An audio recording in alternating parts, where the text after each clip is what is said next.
12 ವರ್ಷದ ರಿಸರ್ಚ್ ಇಲ್ಲಿ ನೋಡ್ತಾ ಇದ್ದೀನಿ. ನೀವು ಬೇಸಿಕ್ಲಿ ಕೆಲವು ಒಂದು 3 ಲರ್ನಿಂಗ್ ಸ್ಕಿಲ್ಸ್ ಬಗ್ಗೆ ಮಾತಾಡ್ತೀರಾ. ನಮ್ಮ ಮೆದುಳಿಗೆ ಆಗಲೇ ಇರುವಂಥ ಶಕ್ತಿ ಇದು. ಒಂದು ಕಾನ್ಸಂಟ್ರೇಷನ್ನು, ಎರಡನೇದು ಕಾಂಪ್ರಹೆನ್ಷನ್ನು, ಮೂರನೇದು ಮೆಮರಿ. ಎಸ್ ಒಂದನೇದು ಹೆಂಗಿದು ಮೇಡಮ್, ಬೇಸಿಕಲಿ ಇವತ್ತು ನಾವು ಹೆಚ್ಚಿನದಾಗಿ ಮಾತಾಡಬೇಕಾಗಿರೋದು ಅಕಾಡೆಮಿಕ್ಸ್ ಬಗ್ಗೆ. ಅದನ್ನು ಬೇಸಿಕ್ಸ್ 3 ಸ್ಕಿಲ್ಸ್ ಅಂತ ಕರಿತೀವಿ. ಪ್ರತಿಯೊಂದು ಮಗು ಈ ಜಗತ್ತಲ್ಲಿ ಏನೋ ಒಂದು ಕಲಿಬೇಕಪ್ಪ ಅಂದರೆ 3 skills important: concentration, comprehension, memory ಅಂತ. ಏಕಾಗ್ರತೆ, ಗ್ರಹಿಸಿಕೊಳ್ಳುವಿಕೆ ಹಾಗೂ ನೆನಪಿನ ಶಕ್ತಿ, ಕನ್ನಡದಲ್ಲಿ ಹೇಳಬೇಕಪ್ಪ ಅಂದರೆ. ಏನು ಸಮಥಿಂಗ್ ಡಿಫ್ರೆಂಟ್ ಮುರಳಿ ಈ ಕಾನ್ಸೆಪ್ಟಲ್ಲಿ ಅಂತ ನೀವು ಕೇಳಿದ್ರೆ, ಇದು ಪ್ರತಿ ಮಗುವಿಗೂ ಬೇರೆ ಬೇರೆ ಇದೆ, ಎಲ್ರಿಗೂ ಸೇಮ್ ಇಲ್ಲ. ಅದಕ್ಕೆ ನಾನೇನು ಮಾಡ್ತೀನಿ ಅಂದರೆ, ಫಸ್ಟು ಕಾನ್ಸಂಟ್ರೇಷನ್ ಅನ್ನೋ ಟಾಪಿಕ್ ತೊಗೊಂಡು ಎಕ್ಸ್ಪ್ಲೈನ್ ಮಾಡ್ತೀನಿ. ಆದರೆ ಜಗತ್ತಲ್ಲಿ ಕಾನ್ಸಂಟ್ರೇಷನ್ ಅನ್ನೋ ವಿಚಾರ ಬಂದಾಗ ನಮಗೆಲ್ರಿಗೂ ನೆನಪಾಗೋದೇನು ಹೇಳ್ರಿ? ಅವನಿಗೆ ಕಾನ್ಸಂಟ್ರೇಷನ್ ಇಲ್ಲ, ಅವಳಿಗೆ ಕಾನ್ಸಂಟ್ರೇಷನ್ ಇಲ್ಲ, ಅದಕ್ಕೆ ಅವಳು ಓದ್ತಾ ಇಲ್ಲ. This is a very easiest statement. Most of the parents can escape from the situation and the teachers also can escape from the situation. I am not putting anybody on the lower side. ಇವಾಗ ಯಾರನ್ನೂ ನಾನು ಕೆಳಗೆ ಹಾಕ್ತಾಯಿಲ್ಲ. ಇದು ನಮಗೆ ಗೊತ್ತಿರಲಿಲ್ಲ. ಇವಾಗ ಗೊತ್ತು ಮಾಡಿಕೊಂಡ್ರೆ ಯಾವುದೋ ಒಂದು ಮಗುಗೆ ಕಾನ್ಸಂಟ್ರೇಷನ್ ಇಲ್ಲ ಅಂತ ನಾನು ಹೇಳಂಗಿಲ್ಲ. ಬಿಕಾಸ್ ಕಾನ್ಸಂಟ್ರೇಷನ್ ಅಂತ ಬಂದಾಗ ಮೇಡಮ್, 2 ಕ್ಯಾಟಗರಿ ಆಫ್ ಬ್ರೈನ್ಸ್ ಇರುತ್ತೆ ವರ್ಲ್ಡಲ್ಲಿ.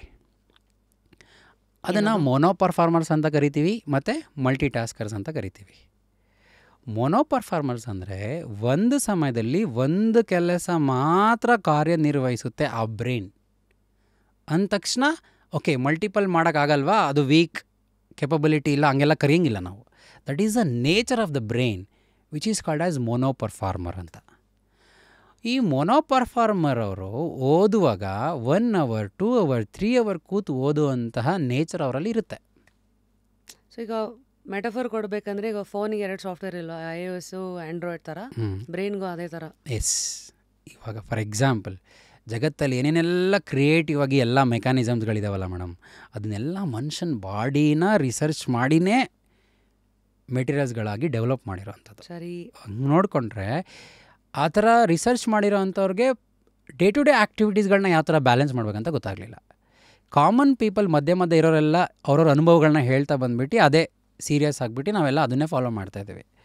ಸೊ ನೆಕ್ಸ್ಟ್ ಕಾನ್ಸಂಟ್ರೇಷನ್ ಅಂತ ಬಂದಾಗ ಮಲ್ಟಿ ಟಾಸ್ಕರ್ ಅಂತ ಇದ್ದಾರಲ್ಲ, ಅವ್ರು ಒಂದೇ ಟೈಮಲ್ಲಿ 2-3 ಕೆಲಸಗಳನ್ನ ಮಾಡೋಕ್ಕಾಗುತ್ತೆ. 100% ಸಾಧ್ಯ ಇದೆ ಅವ್ರಿಗೆ.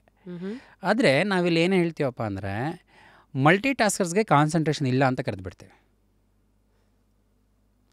ಇನ್ನೊಂದು ಸ್ಟೇಟ್ಮೆಂಟ್ ಇದೆ, ಎಲ್ಲ ದೊಡ್ಡ ದೊಡ್ಡ ವ್ಯಕ್ತಿಗಳು ಕೊಟ್ಟಿರೋದು: ಮಲ್ಟಿ ಟಾಸ್ಕಿಂಗ್ ಈಸ್ ಅ ಮಿತ್ ಅಂತ. ಮಲ್ಟಿ ಟಾಸ್ಕಿಂಗ್ ಈಸ್ ಅ ಮಿತ್ ಯಾರಿಗೆ? ಮೊನೋ ಪರ್ಫಾರ್ಮರ್ಸ್ಗೆ. ಇವಾಗ ಮುರಳಿ, ನೀವು ಮೊನೋ ಪರ್ಫಾರ್ಮರಾ ಮಲ್ಟಿ ಟಾಸ್ಕರ್ ಅಂತ ನೀವು ಕೇಳಿದ್ರೆ, I am a mono performer. ಅದು ನನಗೆ ಹೆಂಗೆ ಗೊತ್ತಾಗೋದು? ಇವಾಗ ನಾನು I think I am a multi tasker. ನೀವು 100% ಮಲ್ಟಿ ಟಾಸ್ಕರ್. ಇವಾಗ ನಾನು ನಿಮ್ಮ ಫಿಂಗರ್ ಪ್ರಿಂಟ್ಸ್ ಆಲ್ರೆಡಿ ನೋಡಿಬಿಟ್ಟಿದ್ದೀನಿ. ಸೊ ನನಗೆ ಗೊತ್ತು ನೀವು ಮಲ್ಟಿ ಟಾಸ್ಕರ್ ಅಂತ. ನೀವು ಒಂದೇ ಕೆಲಸನ ಯಾವಾಗ 20 ನಿಮಿಷಕ್ಕಿಂತ ಹೆಚ್ಚು ಮಾಡ್ತೀರಾ, ಆವಾಗ ನಿಮ್ಮ ಬ್ರೈನ್ ಅದರ ಮೇಲೆ ಇಂಟ್ರೆಸ್ಟ್ ಕಳ್ಕೊಂಡ್ಬಿಡುತ್ತೆ, ಬೋರಿಂಗ್ ಆಗೋಕ್ಕೆ ಸ್ಟಾರ್ಟ್ ಆಗಿಬಿಡುತ್ತೆ. Then it leads to pending work. ನಿಮ್ಗೆ ಯಾವಾಗ ಇಂಟ್ರೆಸ್ಟ್ ಇಲ್ಲ, ಬೋರ್ ಆಗುತ್ತೆ, ನೀವು ಅದನ್ನ ಮಧ್ಯಕ್ಕೆ ಬಿಡ್ತೀರಲ್ಲ. ಬಟ್ ಚಿಕ್ಕ ವಯಸ್ಸಿಂದ ನಿಮ್ಮನ್ನು ನಿಮ್ಮ ಫ್ಯಾಮಿಲಿ ಮೆಂಬರ್ಸ್ ಆಗಿರ್ಬೋದು, ಫ್ರೆಂಡ್ಸ್ ಆಗಿರ್ಬೋದು, ಈ ಒಂದು ಔಟ್ಪುಟ್ಟನ್ನು ಮಾತ್ರ ಅಬ್ಸರ್ವ್ ಮಾಡಿರ್ತಾರೆ. ವೈ ಈ ಥರ ಔಟ್ಪುಟ್ ಯಾಕೆ ಬಂತು, ನೀವು ಯಾಕೆ ಕೆಲಸಗಳನ್ನ ಪೆಂಡಿಂಗ್ ಉಳಿಸ್ಕೊತೀರ ಅಂತ ಯಾರೂ ಇದ್ರ ಬಗ್ಗೆ ರಿಸರ್ಚ್ ಮಾಡಲಿಲ್ಲ. ಬಟ್ ನಾವು ಹೇಳ್ತಿದ್ದೀವಿ, ನೀವು ಮಲ್ಟಿ ಟಾಸ್ಕರ್ ಆಗಿದ್ದರೆ, ನೀವು ಯಾವ ಎನ್ವಿರಾನ್ಮೆಂಟ್ ಪ್ರಕಾರ ಇದ್ದರೆ ನಿಮಗೆ ಇಂಟ್ರೆಸ್ಟ್ ಕಡಿಮೆ ಆಗಲ್ಲ, ಬೋರ್ ಆಗಲ್ಲ. ಸೊ ದಟ್ ಎಲ್ಲ ಕೆಲಸಗಳನ್ನ ನೀವು ಸಕ್ಸಸ್ಫುಲ್ಲಾಗಿ ಮುಗಿಸ್ತೀರಾ ಅಂತ. So I need to tell that ಆ ರೂಟ್ ಕಾಸ್ ಏನು ನೀವು ಕೆಲಸಗಳನ್ನ ಇನ್ಕಂಪ್ಲೀಟ್ ಮಾಡ್ಕೊಳಕ್ಕೆ ಅಂತ ನಾನು ನಿಮ್ಗೆ ಹೇಳಬೇಕು. ಆವಾಗ ನೀವೇನು ಮಾಡ್ತೀರಾ, ನಾನು ಹೇಳೋವಂಥ ಮೆಥಡ್ನ ಫಾಲೋ ಮಾಡ್ತೀರಾ. Every 20 minutes you need to take a break. ಇದು ಯಾರಿಗೆ? ಮಲ್ಟಿ ಟಾಸ್ಕರ್ಗೆ. ನಿಮಗೆ I am talking about you ನಾವು. ಸೊ ದೇರ್ ಆರ್ ಮಲ್ಟಿ ಟಾಸ್ಕರ್ಸ್. ಈ ಪರ್ಸೆಂಟೇಜಲ್ಲಿ ಸಿಕ್ಕಾಬಟ್ಟೆ ಪಾಪ್ಯುಲೇಷನ್ ಇದೆ.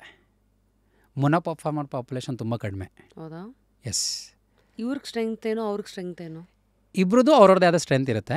ಮಲ್ಟಿ ಟಾಸ್ಕರ್ಸ್ ಏನಾದರೂ ಕೆಲಸ ಸ್ಟಾರ್ಟ್ ಮಾಡಿದ ತಕ್ಷಣ ಇನ್ಸ್ಟ್ಯಾಂಟ್ ಪ್ರೊಡಕ್ಟಿವಿಟಿ ತೋರಿಸ್ಬೋದು, ಇನ್ಸ್ಟ್ಯಾಂಟ್.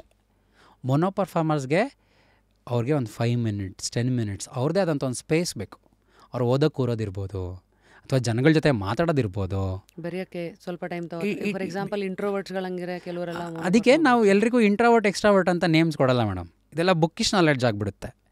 ಕೆಲವೊಂದು ಸತಿ ನೀವು ಇಂಟ್ರೋವರ್ಟ್ ಇರ್ತೀರ, ಕೆಲವೊಂದು ಥರ ಎಕ್ಸ್ಟ್ರಾವರ್ಟ್ ಇರ್ತೀರ. ಅವಾಗ ನಿಮಗೆ ಯಾವುದೋ ಇನ್ಫಾರ್ಮೇಷನ್ ಏನಾಗುತ್ತೆ, ಕನ್ಫ್ಯೂಷನ್ ಕ್ರಿಯೇಟ್ ಮಾಡುತ್ತೆ.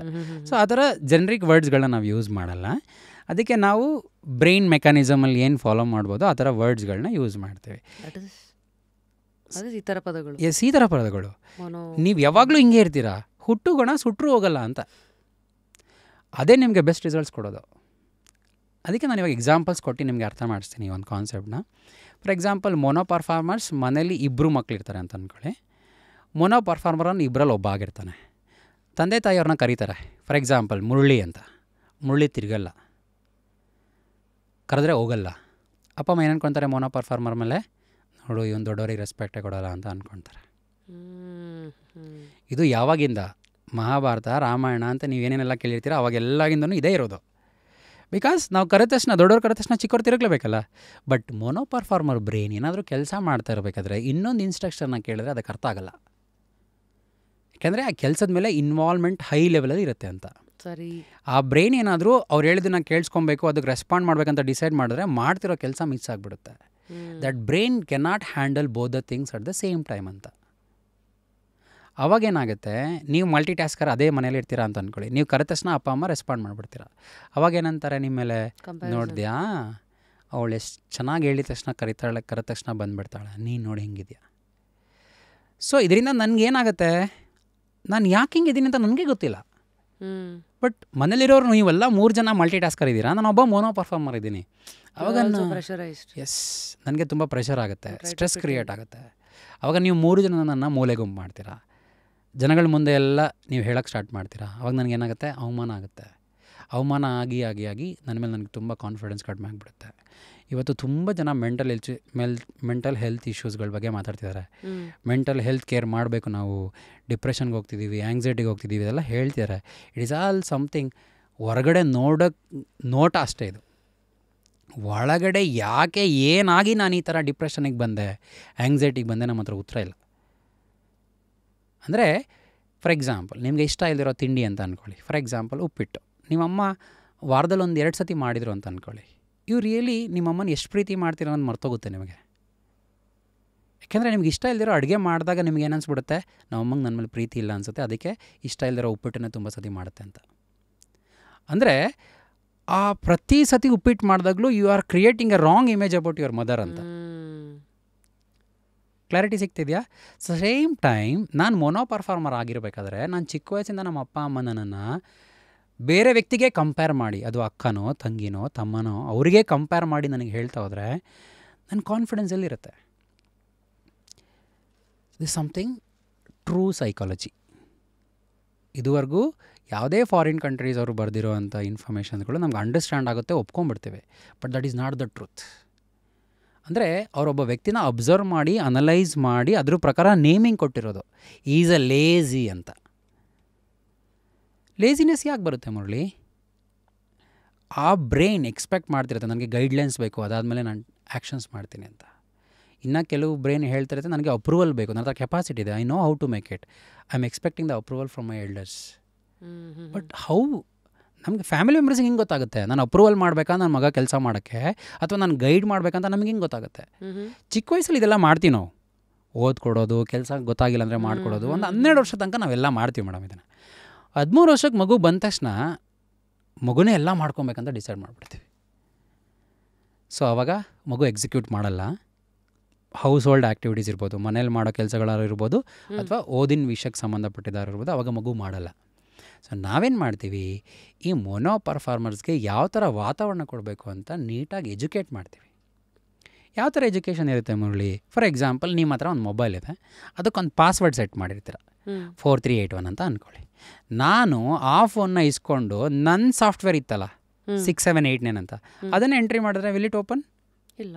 That is a reason. ಅಪ್ಪ ಅಮ್ಮ ಇವತ್ತವರೆಗೂ ಮಕ್ಕಳನ್ನ ಯಾವುದೇ ರೀತಿ ರಿಸಲ್ಟ್ಸ್ ತೆಗಿಸ್ಬೇಕಂದ್ರೆ ಅವರ ನಾಲೆಡ್ಜು, ಅವರ ಎಕ್ಸ್ಪೀರಿಯನ್ಸ್ ಅನ್ನೋ ಪಾಸ್ವರ್ಡ್ನ ಯೂಸ್ ಮಾಡ್ತಿದ್ದಾರೆ ಆ್ಯಸ್ ಅನ್ ಇನ್ಪುಟ್ಸ್. ಹಳೇದನ್ನ ಇಲ್ಲಿ ಪಾಸ್ ಮಾಡ್ತಾ ಇದ್ದಾರೆ, ಈ ಕಡೆ ದಟ್ ನೆವರ್ ವರ್ಕ್ಸ್. ಆಗಲ್ಲ. ಮತ್ತೆ ಏನು ಮಾಡಬೇಕು? ಸೊ ಮಗುಗೆ ಸ್ಪೆಸಿಫಿಕ್ ಮೆಥಡ್ಸ್ ಅಂತ. ಫಾರ್ ಎಕ್ಸಾಂಪಲ್, ಮೊನೋ ಪರ್ಫಾರ್ಮರ್ಸ್ಗೆ ನಾವು ಯಾವಾಗಲೂ ರೂಮ್ ಒಳಗಡೆ ಕೂತು ಓದೋಕ್ಕೆ ಕೊಡಬೇಕು ವಾತಾವರಣ, ಶಾಂತ ವಾತಾವರಣ. ಒಂದೇನಾದರೂ ಆಬ್ಜೆಕ್ಟ್ ಈ ಥರ ಮೂವ್ ಆಯ್ತು ಅಂದ್ರೆ ಅವ್ರು ಡಿಸ್ಟ್ರಾಕ್ಟ್ ಆಗಿಬಿಡ್ತಾರೆ. ಬಟ್ ನಿಮಗೆ ತುಂಬ ಅಂದರೆ ಮಲ್ಟಿ ಟಾಸ್ಕರ್ಸ್ಗೆ, ನಿಮಗೆ ಅಂದರೆ ಯಾರಿಗೆ ಮಲ್ಟಿ ಟಾಸ್ಕರ್ಸ್ಗೆ ತುಂಬ ಸೈಲೆಂಟ್ ಎನ್ವೈರ್ಮೆಂಟ್ ಬಂದುಬಿಟ್ರೆ ಅಂದರೆ ನಿದ್ದೆ ಬರೋಕ್ಕೆ ಸ್ಟಾರ್ಟ್ ಆಗಿಬಿಡುತ್ತೆ. ಸೊ ಫಸ್ಟ್ಲಿ ಇವಾಗ ನಾನು ಯಾರು ಅಂತ ನಾನು ಹೆಂಗೆ ತಿಳ್ಕೊಬೇಕು? That is the only tool madam. Finger print analysis ಅನ್ನೋ ಒಂದೇ ಒಂದು ಸೈನ್ಸಿಂದ ಮಾತ್ರ ತಿಳ್ಕೊಳಕ್ಕೆ ಸಾಧ್ಯ.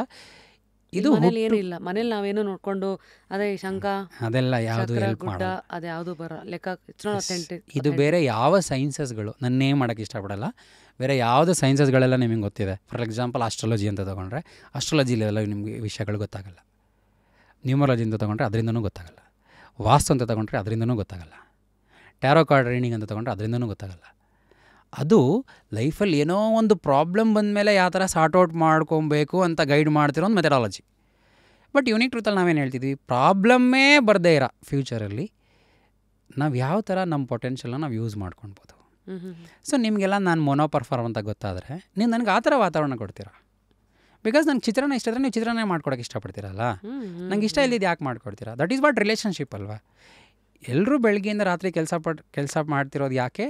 ತನ್ನ ಫ್ಯಾಮಿಲಿ ಮೆಂಬರ್ಸ್ನ ಖುಷಿಯಾಗಿ ನೋಡ್ಕೊಳಕ್ಕೆ. ಬಟ್ ತನ್ನ ಫ್ಯಾಮಿಲಿ ಮೆಂಬರ್ಸ್ನ ನೇಚರ್ ನನಗಿಂತ ವಿರುದ್ಧವಾಗಿದ್ದಾಗ ನಾನು ಏನು ಕಷ್ಟಪಡ್ತೀನಿ ನಿಮ್ಗೆ ಅರ್ಥ ಆಗ್ತಿಲ್ವಾ? ನೀವು ಯಾಕೆ ಲೈಫಲ್ಲಿ ಸೀರಿಯಸ್ ಆಗಿಲ್ಲ, ಯಾಕೆ ರೆಸ್ಪಾನ್ಸಿಬಿಲಿಟಿ ತೊಗೊಂಡಿಲ್ಲ, ಯಾಕೆ ಓದ್ತಾ ಇಲ್ಲ, ಯಾಕೆ ಕೆಲಸ ಮಾಡ್ತಾ ಇಲ್ಲ, ಈ ಥರ ಬೇಜಾರು ಮಾಡ್ಕೊತಾರಲ್ವಾ. ಸೊ ಇನ್ನೊಂದು ಎಕ್ಸಾಂಪಲ್ ಕೊಡ್ತೀನಿ. ಇವಾಗ ವರ್ಕ್ ಪ್ಲೇಸಲ್ಲಿ ಇರ್ತಾರೆ ಅಂತ ಅಂದ್ಕೊಳ್ಳಿ, ಮೊನೋ ಪರ್ಫಾರ್ಮರ್ಸ್. ಇವ್ರು ಒಂದೇ ರೆಸ್ಪಾನ್ಸಿಬಿಲಿಟಿ ತೊಗೊಂಡೇ ಕೆಲಸ ಮಾಡ್ತಾ ಇರ್ತಾರೆ. ಎರಡನೇ ರೆಸ್ಪಾನ್ಸಿಬಿಲಿಟಿ ಕೊಟ್ಬಿಟ್ರೆ ಇವ್ರಿಗೆ ಮಾಡೋಕ್ಕಾಗ್ತಿರಲ್ಲ. ಅವಾಗೇನಾಗುತ್ತೆ, ಸೀನಿಯರ್ಸ್ಗೆ is not a good performer ಅಂತ ಹೇಳಿ ಅವ್ರಿಗೆ ಟ್ಯಾಗ್ ಲೈನ್ಸ್ ಕೊಡ್ತಾರೆ. Something very very important. ಇನ್ನೊಂದು ಸ್ಟೋರಿ ಹೇಳ್ತೀನಿ. ಹಸ್ಬೆಂಡ್ ಆ್ಯಂಡ್ ವೈಫ್ ರೀಸೆಂಟಾಗಿ ಕಪಲ್ ಕೌನ್ಸಿಲಿಂಗ್ ಮಾಡ್ತೀವಿ ನಾವು. ಕಪಲ್ ಕೌನ್ಸಿಲಿಂಗ್ ಮಾಡಬೇಕಾದ್ರೂ ತೊಗೊಂಡಿದ್ದಂಥ ಇನ್ಪುಟ್ಸ್. ಹಸ್ಬೆಂಡ್ ಆ್ಯಂಡ್ ವೈಫ್ ಹೋಗ್ತಿರ್ತಾರೆ. Wife is a multitasker, husband is a mono performer. Husband car drive ಮಾಡಬೇಕಾದ್ರೆ ಏನೂ ಮಾತಾಡಲ್ಲ. ಮಕ್ಕಳು ಇರಲಿ ಮಕ್ಕಳು ಇಲ್ಲದೇ ಇರಲಿ, ಬಿಕಾಸ್ ಮೋನೋ ಅಲ್ವಾ. They always focus on one thing. They never feel that ನಾವು ಪಕ್ಕದಲ್ಲಿ ಕೂತಿದ್ದಾರೆ ಮಾತಾಡಬೇಕು ಅಂತ ಅವ್ರಿಗೆ ಯಾವತ್ತೂ ಗೋಚರ ಆಗೋದೇ ಇಲ್ಲ.